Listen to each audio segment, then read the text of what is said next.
One of the chapters that I'm just working on in the book is all about flipping from 3D memory to 5D memory. And I'll just kind of briefly explain this concept. And because I also don't do any external research, I have no idea if anyone's ever even thought about this concept before.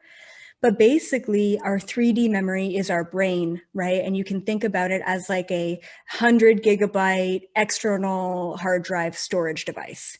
The problem with a 100 gigabyte external hard drive is that there's limitation. Most of the limitation is within space, but there's also limitation within time and being able to access the memories of the past.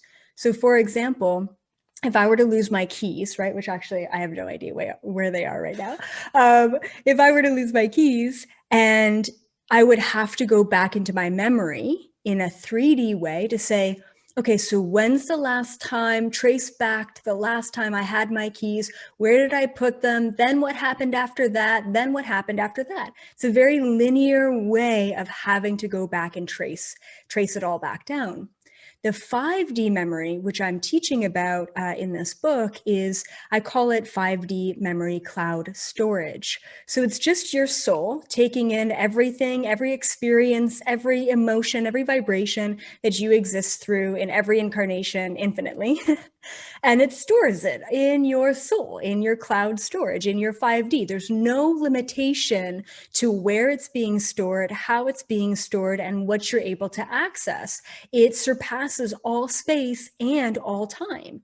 So instead of needing to trace back your thoughts and your memories in the 3D linear traditional way, you actually just stop what you're doing. You let go of reaction, especially if you've lost your keys and you're late to go do something.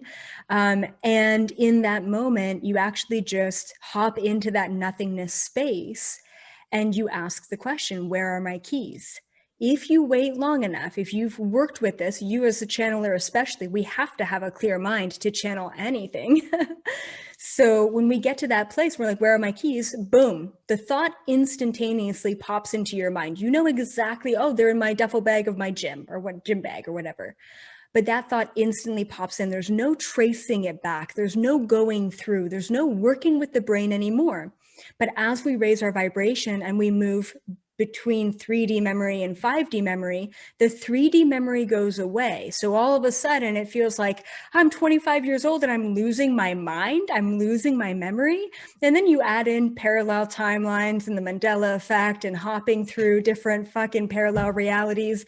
And it's just a big clusterfuck of holy shit, this is all just an illusion. So what else can we do with this illusionary reality? And I think that's the most exciting part about it all, is like, we're crumbling this away. It's getting really weird. And how can we navigate that weirdness to benefit our own lives so that we can benefit the collective?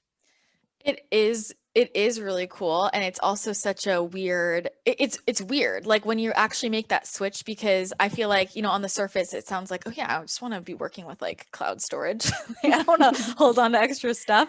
But then, I have days where I feel like I have like super like 3D days, and then I have super like days where I'm like, I feel like I'm floating through my life. Like I had this day the other week when I told my assistant, I'm like, I just feel like I'm like thinking of something and then I get a text about it. I think about something and it pops into my reality. Like like days that just feel like a dream, literally. And it's like, wow, this feels so cool and flowy, but that at the same time, I don't remember what I talked about 3 minutes ago. And it's very uncomfortable, I think, for people when like, we've just been so deeply in this energy of like, how do we do through the world, like taking action, like very linear. And now we're really shifting into this state of like, we're being in a different way. And so many people are just uncomfortable being in the current moment. And like, you can't really just work with cloud storage if you're uncomfortable, like purely being in one moment.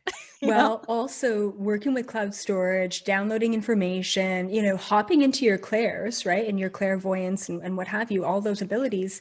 It really does require us. I mean, it sounds lovely. It sounds peachy. And I think we are actually all getting there, that it's all going to be 5D. We're not going to need to store anything within this physical container anymore, including disease, including harmful toxins, including emotions, right? All of that. But the work to get there to that 5D place is constantly and continuously stripping away the layers of the shit that we have built up and that we have held on to, whether that be physical or metaphysical. You know, there's stuff that we need to strip away to get to that pure place of just being in that moment. And I have those moments too all the time where I don't remember. They're like, "Oh, that was a great video." I'm like, "I don't even, what was it on?" I have no idea, because channeled information just goes right in, right out, and I literally can't for the life of me remember it. And I'm sure you're the same way. It feels like I'm living a double life. Yeah. It feels like I'm just Elizabeth doing my human things, and the world sees me. My neighbors see me. They have no idea who I am or what I do. Like, I feel like I'm undercover, and I love it. Especially with some of the mask wearing too. Like, we don't have to really talk about that, but I'm like, no one knows what I'm doing or who I am. And I'm like totally just undercover. I like love creeping around and observing. Anyway, probably like you do in the astral, as we know. You and I are like creeping together in the astral, and we find each other. Like, whoa. Like, oh, hey, you're here too. Like, oh shit, you can see me. All right, cool. So yeah, so it's really fascinating, and I just think that with living this double life, it's if I were to store all of the memories from all of the past lifetimes that I've explored in my 28 years, or even my past 10 years, my brain wouldn't have the capacity to store all of that information. That's why when it comes through in the most divine moment, for that now moment to benefit me, and then it goes back to the cloud, right? And I know that it's there. I used to have to write all of my downloads down all of the time in fear that they're just gone because I can't remember what I channel. And now I'm like, oh, it's there, and whenever I need it, it's going to be back, and that's it. And I'm very relaxed in that state of being now.